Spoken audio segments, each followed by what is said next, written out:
안녕하십니까. 오늘은 충남 양주공파 경주김씨 호경호 종친회 벌초 추석 특별 가정예배 말씀을 전하도록 하겠습니다. 참고로 지금 현재 호경호 종친회 총 15분께서 벌초를 마치시고 이제 제사를 드릴 준비를 하고 있습니다. 그런데 제가 오늘 벌초를 한 2년간 안 오다가 아버지를 전도하기 위해서 어쩔 수 없이 벌초를 왔습니다. 아버지에게 3가지 조건을 제시했는데 그 중에 하나가 나는 제사에 참여하지 않고 예배를 드리게 해달라라는 요구였습니다. 아버지께서 그 요구를 받아주셔서 저는 보시다시피 제사를 드리고 있는데 저는 이 앞에서 혼자 예배를 드리고 있고요. 추석 예배 순서지에 따라서 이렇게 예배를 드리고 있습니다. 우리 기도를 맡으신 우리 김구론 장로님께서 예배 참석이 좀 부담스럽다고 하셔가지고 기도는 김한신 전도사로 대체했습니다. 이 시간에 말씀을 나누도록 하겠습니다. 로마서 8장 1절 11절 그 중에서 1절 말씀을 먼저 읽어보겠습니다. 그러므로 이제 그리스도 예수 안에 있는 자에게는 결코 정죄함이 없나니 3절 율법이 육신으로 말미암아 연약하여 할 수 없는 그것을 하나님은 하시나니 곧 죄로 말미암아 자기 아들을 죄 있는 육신의 모양으로 보내어 육신의 죄를 정하사라는 말씀입니다. 1절부터 4절까지 성도의 공식적인 신분 변화를 선포합니다. 내가 정죄를 받아야 하는데 예수님께서 대신 자신의 육신의 나의 모든 범죄를 대신하여 정죄를 받으셨습니다. 정죄란 헬라어로 카타크리마인데 동일어입니다. 내가 정죄받아야 하는데 예수님께 죄를 정했다고 하죠. 여기 우리나라 말이 정했다고 하지만 헬라어로는 둘 다 카타크리마. 내가 정죄받아야 되는데 예수님이 정죄받았다는 뜻입니다. 또한 예수님을 죄 있는 육신의 모양으로 보내주셨습니다. 저는 이 말씀 묵상하는 가운데 아브라함이 이삭을 바칠 때가 생각났습니다. 하나님께서 이삭을 죽이려고 할 때 하나님이 저지하십니다. 그리고 야생에 걸려있는 순양, 야생 순양을 따로 걸어 놓으셨습니다. 마치 아브라함이 자주 제사 드리는 그 구색에 맞추어 하나님이 따로 제사의 모양대로 제물을 준비해 주셨습니다. 이와 마찬가지로 사람의 죄를 대신할 형태로 아무런 죄가 없는 새로운 육체가 필요했기 때문에 예수님을 초라한 인간으로 육신의 옷을 입혀서 이 땅에 보내신 것입니다. 즉 나를 대신해서 정죄의 형벌을 받을 마루타가 필요했고 그분이 바로 예수님이십니다. 예수를 신문할 때 사형의 끝자락에서 풀려난 바라바처럼 우리는 예수님 덕분에 최후의 심판에서 무죄로 판명될 것입니다. 2017년 폭스바겐 디젤 게이트 때 제가 검찰의 호출을 받았습니다. 참고인으로 조사를 받았는데요. 그 과정이 얼마나 비참하고 무섭던지 내 인생에 몇몇 잊을 수 없는 끔찍한 순간이었습니다. 그런데 참고인 조사로 시작되어 얼마 후에 피의자로 전환이 되었습니다. 별도의 사무실에서 지장을 찍으며 피의자로 전환될 때 너무 무서웠습니다. 그리고 그 과정이 얼마나 비참하고 괴로웠는지 잊을 수 없고 그 이후 1년 동안 숨죽이며 살았습니다. 변호사 사무실을 찾아다니며 재판을 준비하기 위해 상담을 받았는데요. 변호사 상담비는 변호사의 전관 예우 경력에 따라 천차만별이었습니다. 재판을 받던 도중 몇몇 지인들은 그 자리에서 포승줄에 끌려 구치소에 감금되었습니다.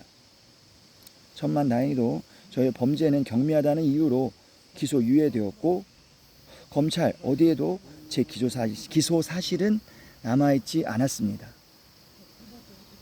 기소 단계에서 완전한 자유를 누렸습니다. 그리고 나서 저는 절대로 서류 조작이나 위조의 유혹이 찾아오면 알레르기 반응을 보입니다. 직원들에게 신신당부합니다. 절대로 불법적인 행태를 하지 말라고 당부합니다. 푼돈 조금 벌려다가 유치장에 끌려갈 뻔한 내 과거를 기억합니다. 하나님의 아들이 나 대신에 모든 죄를 뒤집어 쓰고 하나님의 진노의 잔을 마셨습니다. 내가 마셔야 할 잔인데 예수님께서 백마탄 기사처럼 나의 모든 온갖 누명을 뒤집어 쓰셨습니다.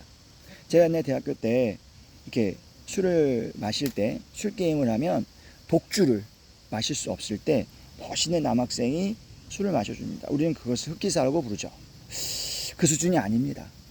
하나님의 진노의 잔은 너무 끔찍해서 마실 수 없습니다.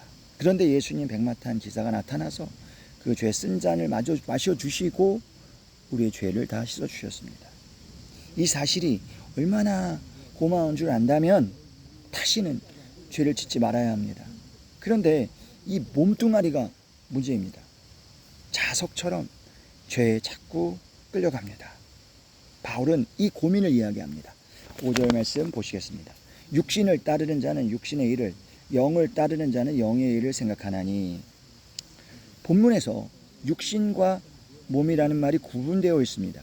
육신은 헬라어로 사륵스이고 인간의 전적 부패, 하나님의 뜻에 순종할 수 없는 전적 무능 상태를 말합니다.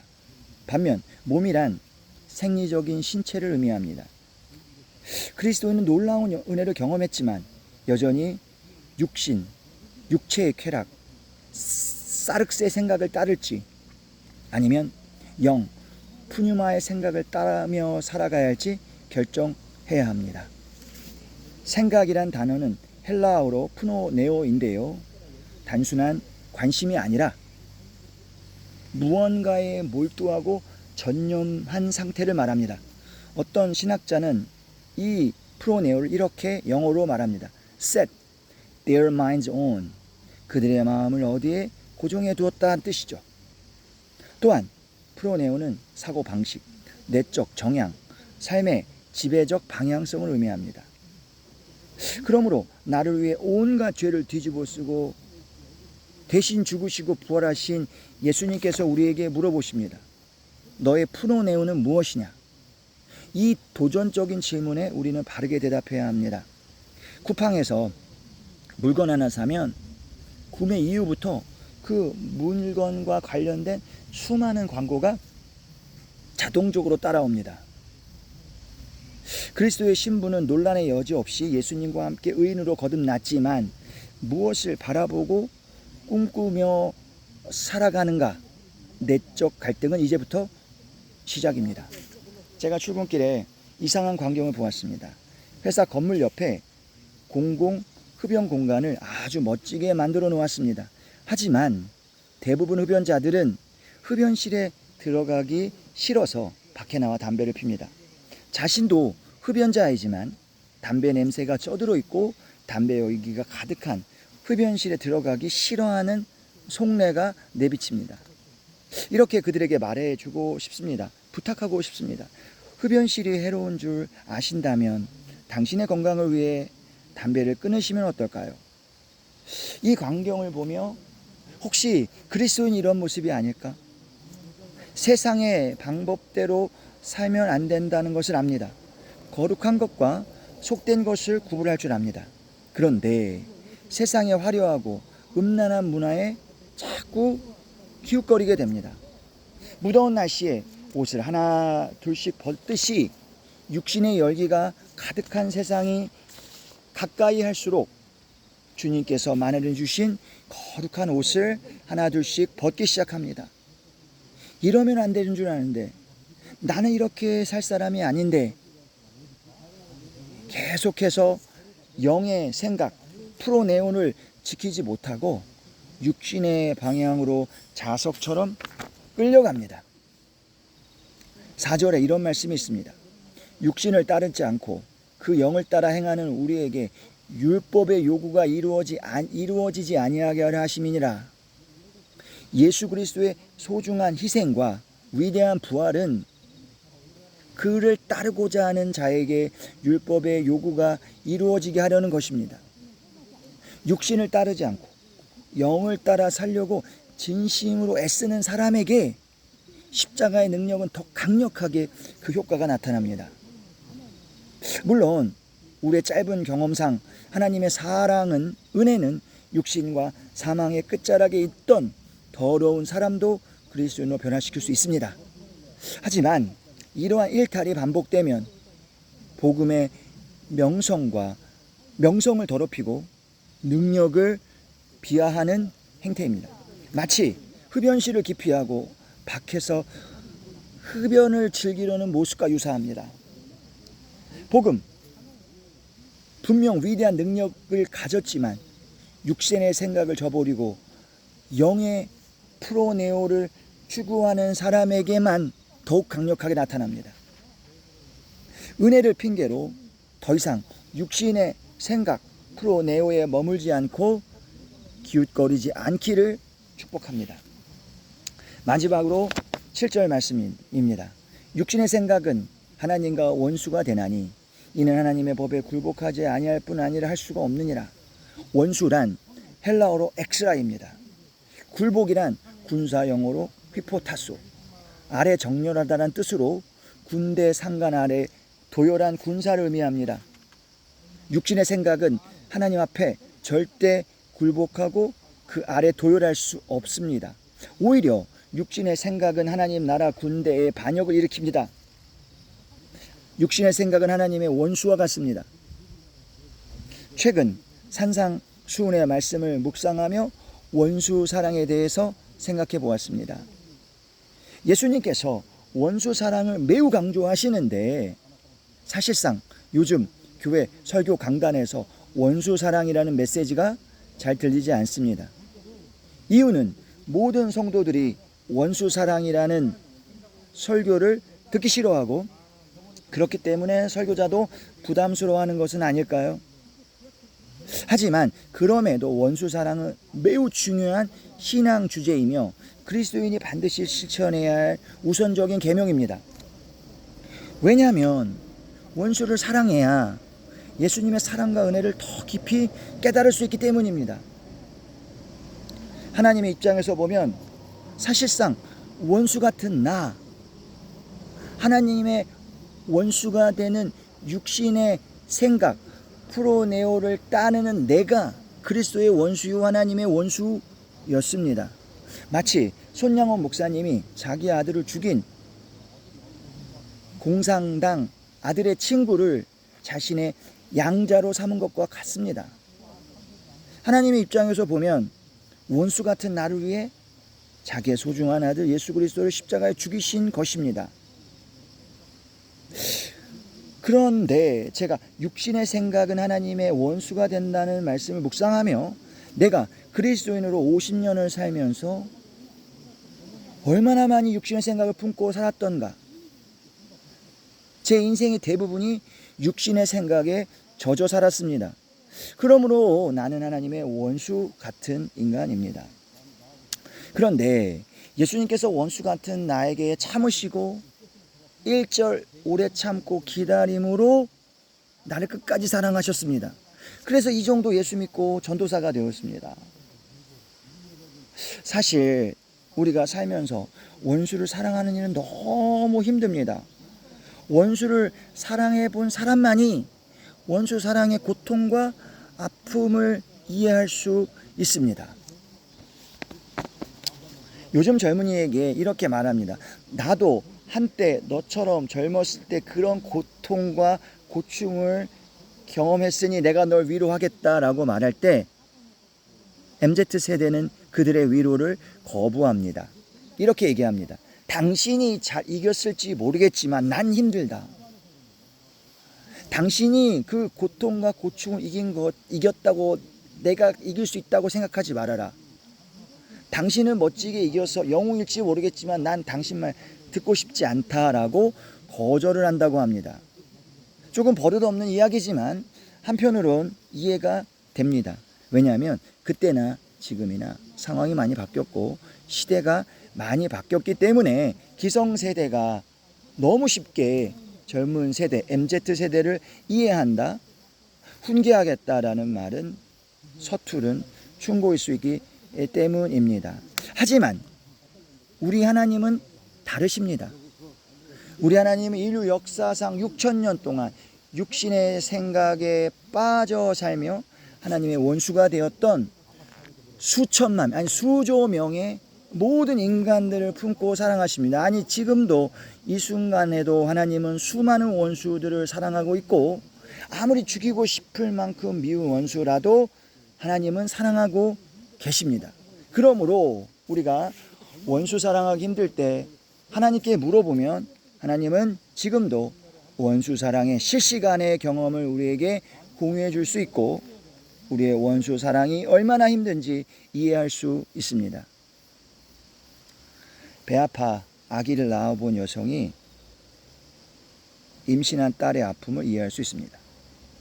우리 하나님께서 원수 같은 나를 위하여 십자가에 죽으시고 온갖 고충을 당하시고 부활하셨습니다.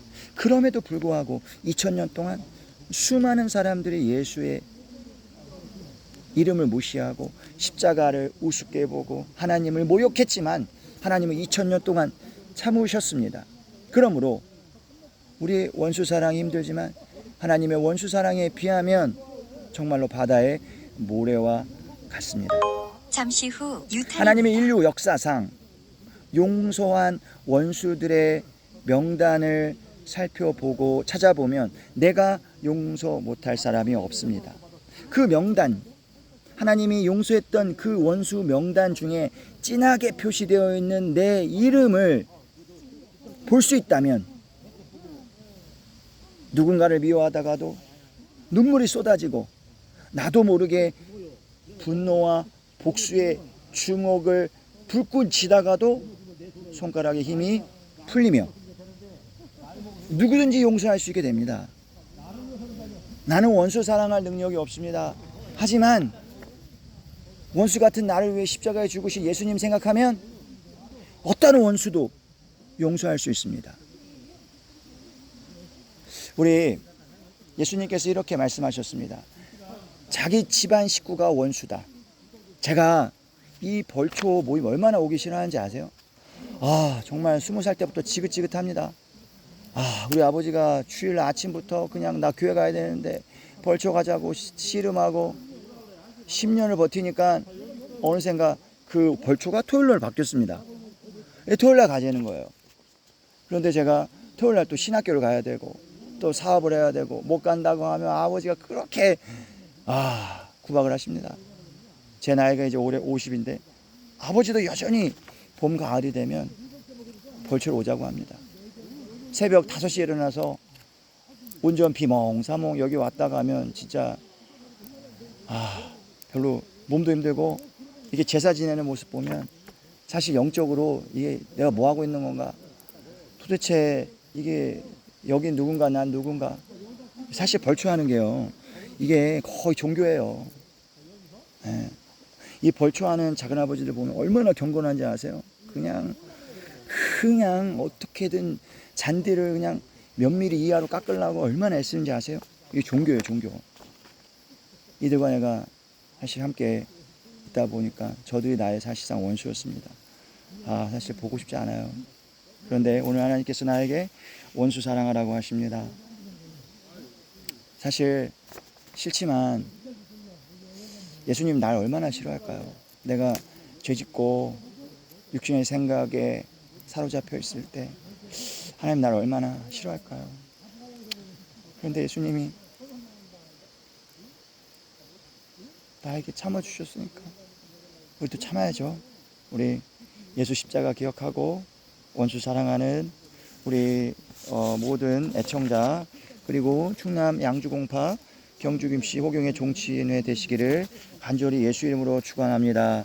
아멘. 기도하시겠습니다. 하나님 아버지, 제가 20년 동안 이 벌초에 끌려가서 처음으로 하나님께 예배드립니다. 갈멜산에서 850대 1로 엘리야 선지자가 싸웠습니다. 저는 15명의 저 호경의 종친 회원들이 제사 드릴 때 저 혼자 예배 드립니다. 제 의를 내세우려는 것이 아니라 주님, 엘리야의 기도처럼 나의 기도에 응답하옵소서. 당신이 하나님인 것과 내가 주의 종인 것을 하사 저들에게 불이 내려 저 15명 예수 믿고 다 천국 가고 다시는 제사 드리지 않는 놀라운 역사가 이루어지게 하여 주시옵소서. 오늘 홀로 예배드리지만 갈수록 한 사람 두 사람 늘어나 제사상을 부서뜨리고 예배드리는 날이 오는 줄 믿습니다. 이 모든 영광을 주님께 올려드립니다. 예수님의 이름으로 기도드립니다. 아멘.